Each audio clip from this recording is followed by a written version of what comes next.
So with the introduction of new essences to Mystic Allies, we now have actually good open world farmer with Mystic Allies. And we are of course using Mystic Allies on the build, and we are using Shield of Zen. This will have all the speed buffs we need, and then we have Mystic Strike just for our normal attacks, it buffs it a bit, and then we have Wave Strike also for normal attacks when we don't have the Mystic Allies ready to go. And then we have Fist of Thunder. Now some would like to use Deadly Reach if you are buffing your normal attacks, but I do like more to have the dash on the Fist of Thunder, so that's why I am personally using this, and I think it's better one because we need some dashes and we only have Mystic Strike, and with this we can just jump back to back just using Fist of Thunder. Now let's go on the items we are using with this build. Firstly I'm going to go through the ones that we need with this, and these are, we only have 2 new essences, but you still need to get it. So first is Blooming Cove.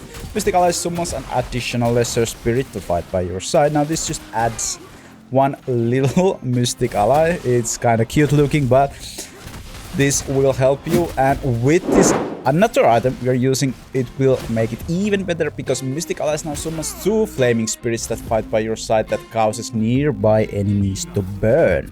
Now the third ally also has the burn effect, so these Mystic Allies are killing everything around them pretty fast. Sometimes you don't even have to be there, they just kill the pack. And if you are running with a party, if you are really lazy and you are like, I don't want to press buttons, you can just use Mystic Allies and run around with your friends and they will do the job, and that's going to be enough. That's the fun part I love with this build, is that you can be really lazy with this build. Now we are also using Fires of the Peace for that extra damage from the Shield of Zen, and remember you can also use this on your Mystic Allies. So if you want to max out the farming speed, try to use this on your Mystic Allies or on your friendlies.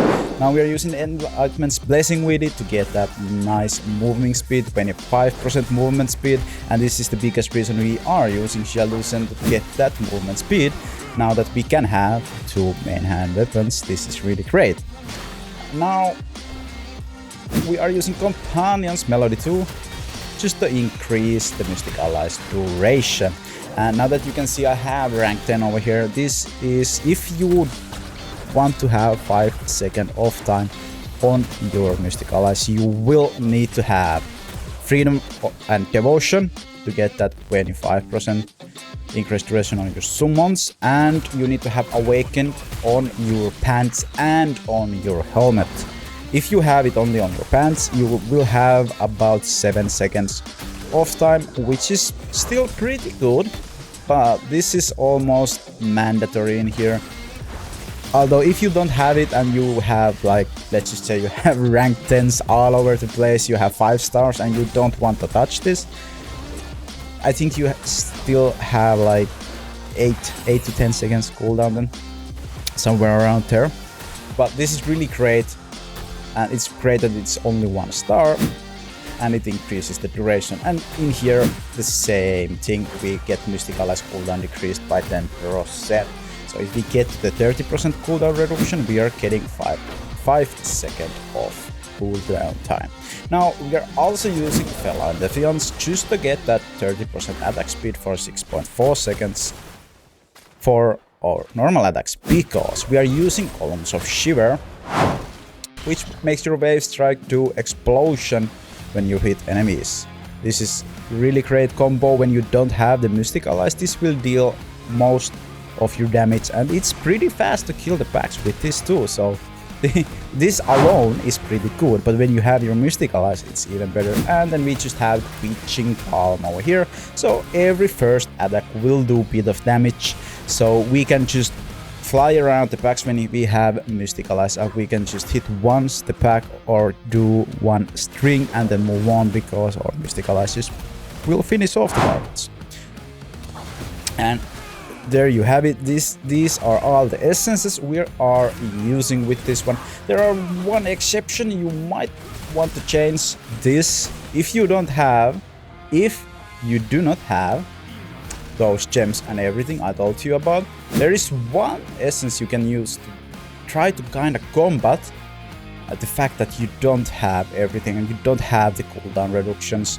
So if you are totally free to play and you don't have rank 10s and you do not have a freedom of devotion, you can use Resurgency. You will lose a bit of damage because you don't have the third mystic ally, but you can reduce the cooldown by 6.4 seconds, and that's gonna mean that you have almost 100% uptime with your mystic allies. And even if you have the freedom of devotion and other stuff, you can still use this. You lose a bit of damage, but then you have 100% uptime on those mystic allies, and you can be super lazy with that. So if you want to be extra lazy, use the Resurgency and just use the mystic allies and run around and let the mystic allies kill everything, because they are actually pretty fast.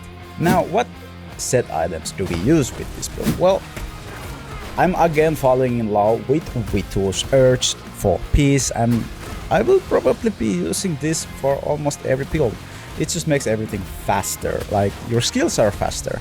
And now that we have the Mother's Lament, this will give me all the crit chance I need. And with Vitu's, this is about 8 seconds, so I have almost 50% uptime on this gem. Not quite, but pretty close.